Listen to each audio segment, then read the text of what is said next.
council are not seeing those data tomorrow, as you would expect as council and the ultimate decision makers. And what I find is offensive that someone is calling Councillor Kelly a liar when this data has been excluded from your view. Well, actually, all of the various bodies that you've heard of are going to be present in the council chamber tomorrow. So as we ask questions, we're having presentations because there's some dispute over which presentation, how long would it take to have all of them. All of those things can be brought to bear, all of the different numbers. And I know that, because we discussed it this afternoon, that we're going to try and bring all those numbers forward. What emerged in the discussion last night that we had at TTC headquarters is that we really do need to ask those questions tomorrow, because the data have been collated in all sorts of different ways under different sets of assumptions. Some of them are data where they've looked at density and therefore everyone will get on here, but without accounting for the fact that while it's on the other side of the 401, there will in fact also be an Eglinton line out there. That at a certain point in time there can be a Finch line out there. So does all the ridership continue to go to one place? All of those things need to be looked at. I almost want to ask the question of the doctor, because you're hearing from a very, very qualified expert who the mayor is unwilling to pay, and he's unwilling to vote for revenue tools tomorrow. If we can't even pay for studies and we won't vote for revenue tools, how is it he's actually committed to building a subway? He won't even pay the bill for the information that was provided for the Chong report. Councillor Kelly.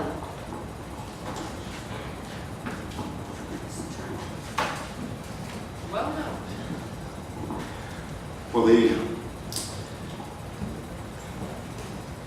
this has been a long debate. It's been a tiring debate.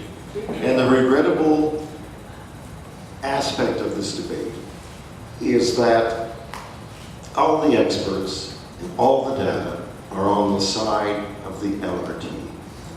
And all I can tell you, ladies and gentlemen, because I read widely, I talk with a lot of people, I not only have relied on Dr. Joe Kennelly, but there are other experts, senior planners with the province, some of them still in practice with the regional governments, some of them are retirees who are my constituents. I have sought out expert opinion wherever I could find it. And the preponderance of evidence, ladies and gentlemen, from that wide spectrum of informed opinion lies on behalf of subways.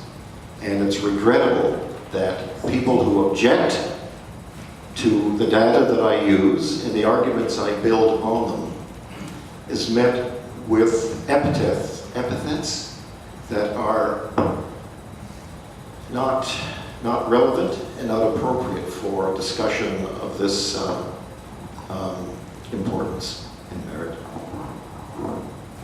Any thoughts, Enzo?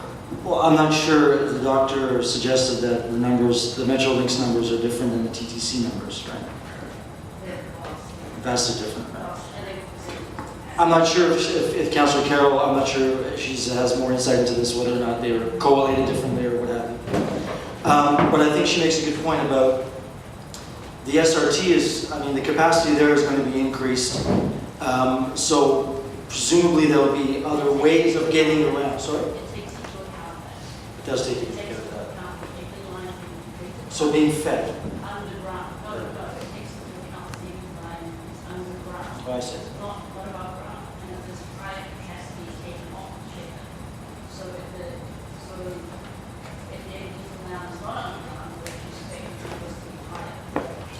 I can't speak to the numbers. I'll be interested in hearing the debate tomorrow morning or tomorrow at council. I'll be interested in seeing what they say about that.